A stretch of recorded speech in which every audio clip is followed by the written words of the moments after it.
welcome to the ADNA Presents. This is Roy Samuelson. Today we're very happy to have Rodrigo Brand joining us. He is an AD manager and also some other work that he's been doing, but let's focus on the AD manager for this conversation. Thanks so much for joining us, Rodrigo. No, thank you, Roy, for having me. It's a pleasure to be here. What do you love about audio description? Well, my experience with audio description involves mainly managing projects in which I have to oversight talent narrators with AD. So I get to see their work, which lately has been very interesting. And I also do audio description as a narrator, but in my native language, Brazilian Portuguese. Your audience and probably you can tell that I have an accent. And I also work with quality control, which allows me to also oversight audio description from other talents other than Zoo Digital. This work recently has been a pleasure because my experience with audio description before was a very, maybe I should use the word neutral narration, was very, let's say, blunt. So like guy walks, guy starts the engine, so and so does this, does that, because the job of audio description, it's literally to, in the format of audio, to describe what's going on the screen, so the visually impaired can have a sense of what's going on, and that was done in this sort of sense. But recently I see a lot of narrators applying the little taste of sound like an actually narration. I have done work with let's say an example, Animal Planet, Love Nature, and it's a pleasure to narrate those kind of documentaries, because you have to instill some sort of feeling, the emotion of what actually is happening on the screen. And this was always, to my experience, done with narration, but not with AD, which I didn't know why. Is that because you're visually impaired that you don't have to taste the audio of a movie, or but lately that has been the case, that the narrators are opting to give that sense of emotion, of suspense, of thrill, of sadness, whatever is going on the screen on the movie, in the description of the actions as well. And I find that very interesting. And so in the beginning, for me to do, let's say, quality control for audio description was kind of boring, because okay, I know what's going on the movie, but I don't have the sense of the emotion. And storytelling, it's about conveying a message, but also the emotion of that message. And lately, audio description has migrated to that sense as well, to not only describe the message of the movie, what's happening in the image. A movie, it's pictures on motion, right? That's what it's called, motion picture. And they are given that sense of emotion, that sense of the feeling of what's going on, and that's just great. It's been a pleasure to listen to work like you done, and other narrators in Zoo Digital as well, and for other companies that have been tackling audio description. Where do you think that changed from total neutrality to that emotional range to support the story? You said that it's been a process. I'm not. You didn't use the word process, but it's. You've seen a difference. Where do you see that coming from? Yeah, like for instance, when I got my first audio description job as a narrator, I was not told exactly to follow a precise workflow. And I have had the experience of having a more neutral narration of the image, like audio description. And for me, that was very boring. So in my first job, is like, you know what? They didn't give me a precise workflow, a precise procedure. Hey, narrate this in this fashion. So I just took it on me. I'm gonna make this interesting, and I just did it. And because I did it in that way, when quality control was applied to my work as a talent, as a narrator, and then the manager as well for the project, it's like, oh, this audio description is great. I'm glad that you did this way. Keep on doing this way. You know, And then I start realizing other narrators doing this as well. And I'm like, I wonder if somebody told them to do this way, or they took on themselves to do this way. But I didn't see in the industry a precise moment that somebody came and say, hey, let's make a change here. Instead of being more blunt, instead of being more neutral, let's instill that emotion that narrators usually do.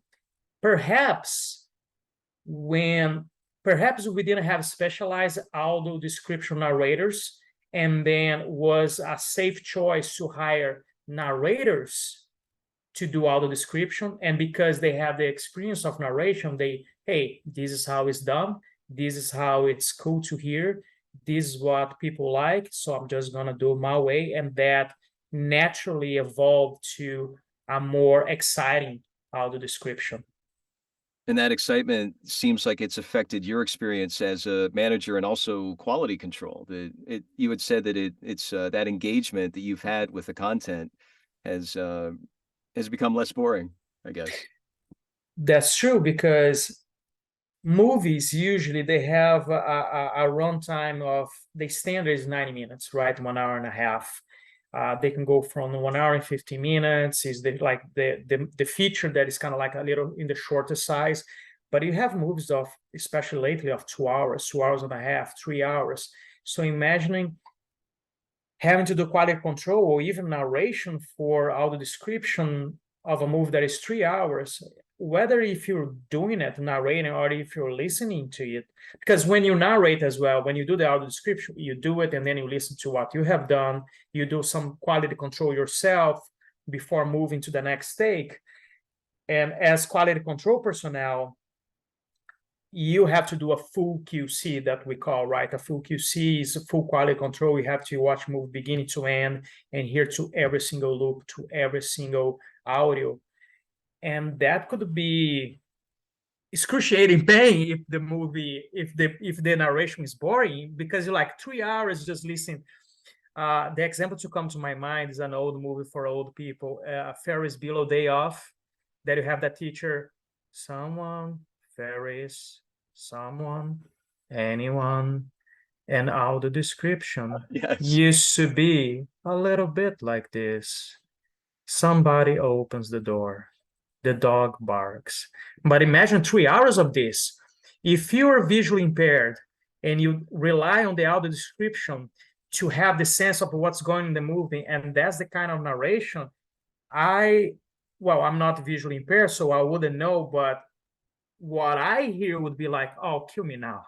I don't want to watch this movie anymore because it's so boring. And not necessarily the movie is boring.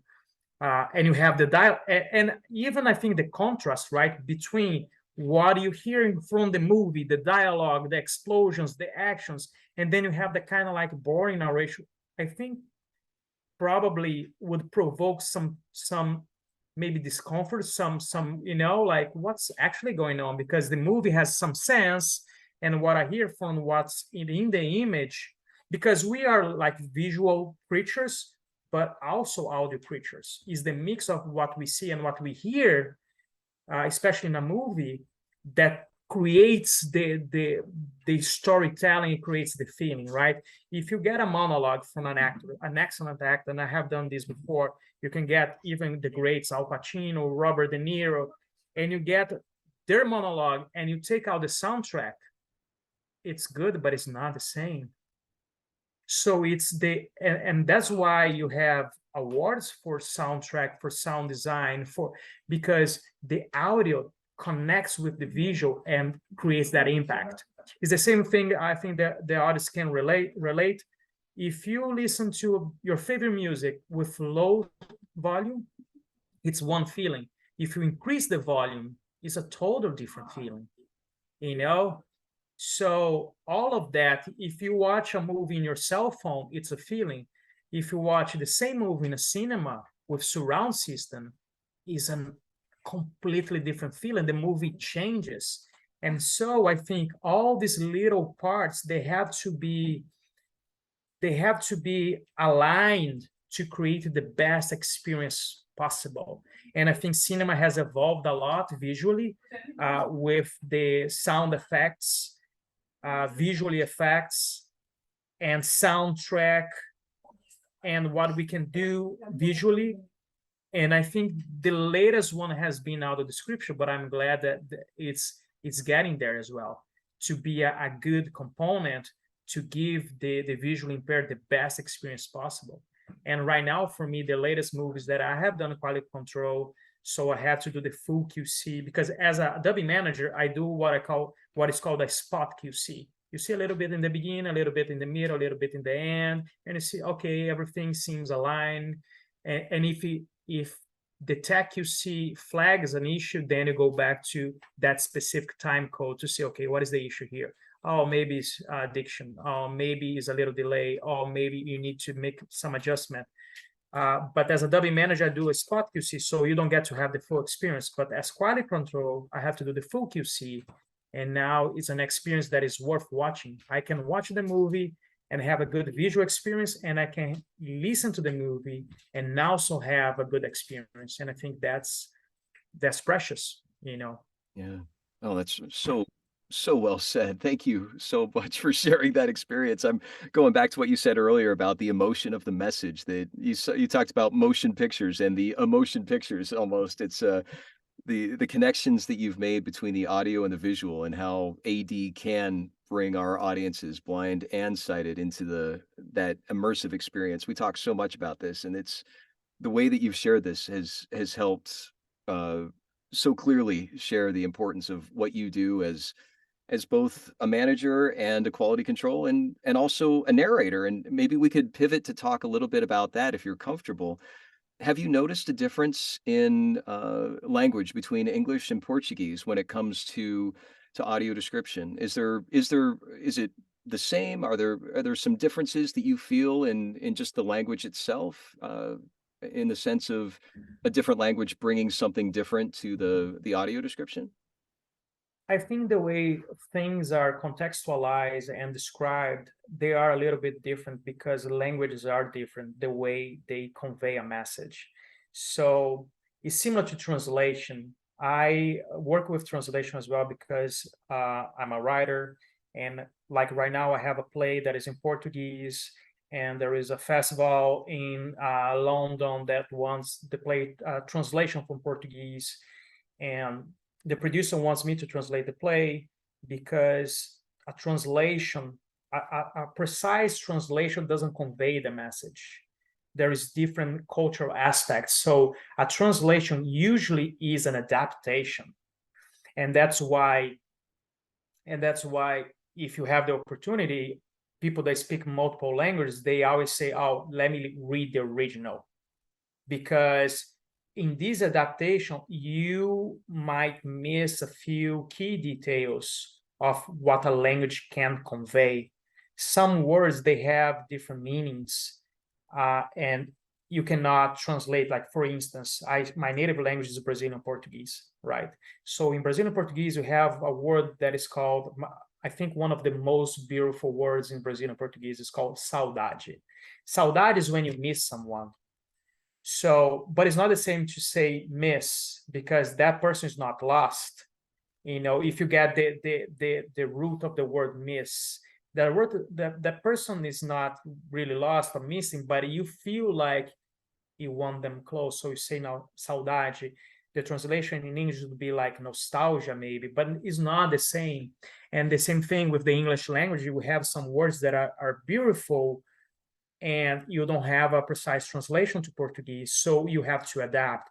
In the case of audio description, the task is a bit easier because you're working with images. So when something happens on the screen, you know how to translate that to the language without missing much, because we are visual creatures and language came after our experience with what is visual, right? Language came in our attempt to convey the world that we see and hear to our fellow human beings, right? Oh, let's say I'm gonna go on a big stride here, but like, I see a lion, I have to alert my fellow caveman that there is a lion. I have to how am I cannot give him the image that is in my head unless I make a drawing, which like we did. But let's say we have drawings in the caves, right? But what if I'm in a forest? What if I'm in a different scenario? Language is quicker. So we start making sounds to convey what image is. So we start with whatever sounds we made back then as caveman, and then we came, oh, it's a lion, and then we came to lion, we came to all these different words in different languages, right? But then the lion, let's use lion as an example. When I say lion in an English language, everybody that speaks English, they have that image. Oh, I know what he's talking about. So to go from language to image, it might be a barrier because not necessarily speak the language, but go from image to language is simpler, right? Because we have, if anybody in the world that has seen a lion, they probably have a sound that describes that thing that is a lion, right? So when talking to audio description, you don't miss much in the, let's say, translation from image to language, because we have the skills and the culture and the years of existence to convey that message in audio description. But the experience is somewhere different because language, they have different sounds and different, like something that I learned with English is not only what I say, it's not the words that I say, is the way I sound that convey the best message in English. Like when I moved to the United States, I would speak English, but I would sound Portuguese. So nobody would understand me because I was saying the English word, but in Portuguese with Portuguese sound. So everybody's like, what? What did you say? What? And with time, I learned that, oh, the sound is different. I have to copy the sound, and the sound is going to convey the message. So in audio description is the same, but the experience to the artist is a little bit different. Like Portuguese is more, people say more sing-like. It's like Bossa, Garota de Ipanema, né?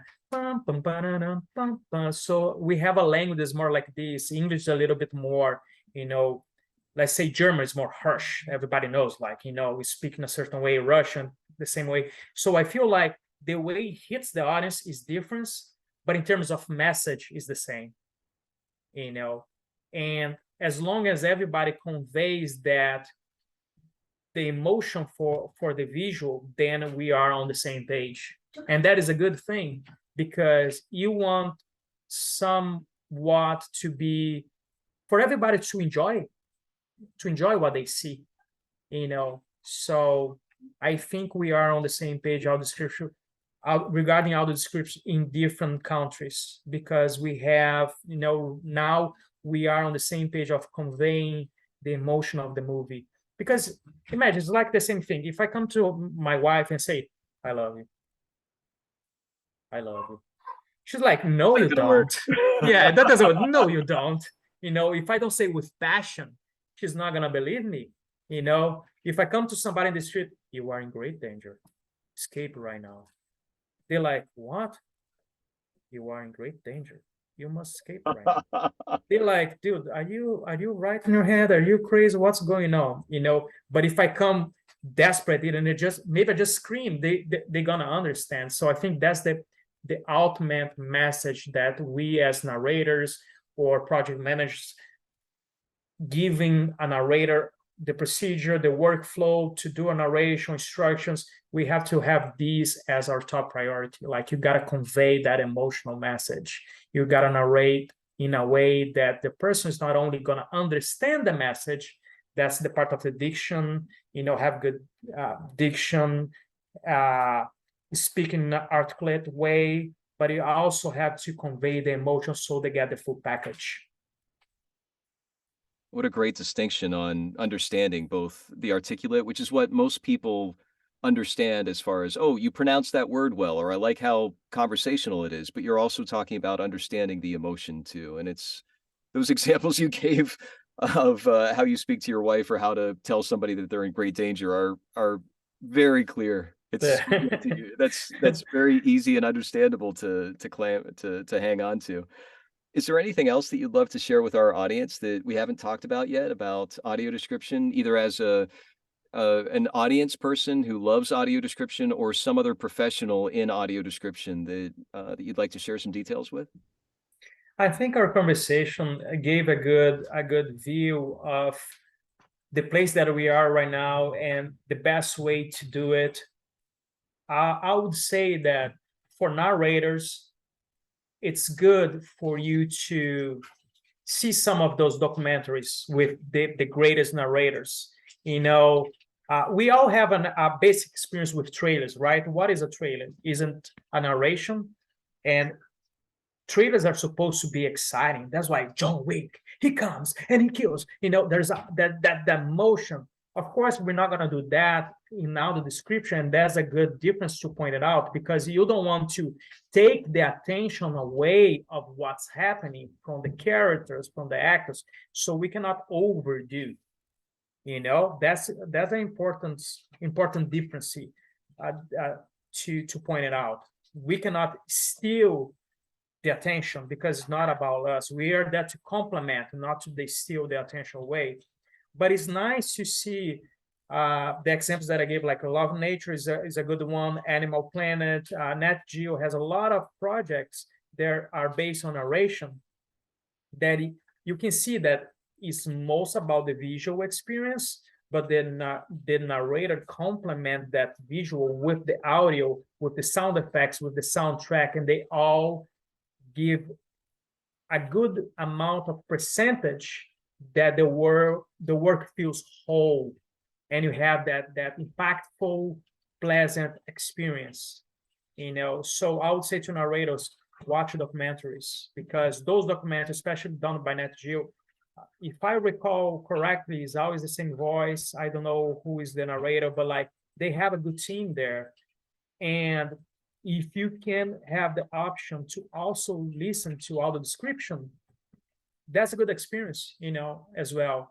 Is of course important for narrators, because our work is based on the work of our peers as well. If everybody's doing one way, maybe you're avant-garde and you're going to establish something new, like, you know, I did, that other people did, like, oh, let me put more emotion into this. But somehow we got to be aware of what is currently being practiced. Even if you're going to do something different, you got to know, okay, currently everybody is doing this way. Or maybe by listening to all the descriptions of other narrators, like, oh, this guy this way is even better. You know, so I would recommend narrators to listen to all the description at home, if they have Netflix, if they have Prime, if they have HBO, whatever platform that they have, to sometimes, you know, put the audio description and listen a little bit to them. And for the audience as well, it's a good universe to know, you know, and it might be, like I said, at least lately, a pleasant experience. Wonderfully said. Thank you, Rodrigo. Is there any way that we could follow you? Do you have a website or social media that you feel comfortable sharing with us? Uh, I do have social media. I have Instagram. Is at Letter to a Young Poet. Is a book by the poet Rainer Maria Hilk. Letter to a Young Poet is one of my favorite books that he wrote, and I'm on there. But that my Instagram there is for my acting jobs mostly. I have some personal pictures there, but mostly for my acting jobs. So I don't know if that's exciting. I don't even know why I have the amount of followers that I have. It's not that much, but it's over a little bit over 1,000. It's like, why is these people following me? But if you want to follow me there, you're welcome. And that's it. Yeah, I have a YouTube channel. Oh yeah, I have a YouTube channel as well. youtube.com/Rodrigo brand. And on YouTube, I have a few, you know, a few poems there, a few narrations that are kind of cool. Some videos that could be more exciting the Instagram. I'm not a very social media guy, so, you know, even when I sell my social media, it's kind of like, I don't know, it's a little bit silly. Gotcha. Yeah. You got a lot going on too, so it's Yeah, yeah. I feel a little bit odd about it. Well, thanks so much for joining us. This has been a great interview, Rodrigo. Thank you for coming. Roy, thank you so much. I love your work, by the way. I have mentioned this before, but let me make this public as well. I have assigned some narrations to you, and always a pleasure. I like listening to your voice. I like the way you do it. I like the way you behave as a professional, and it's just great. Thank you for the work you do, and thank you for this work that you do as well. It's been my pleasure. Thank you. Thank you very much.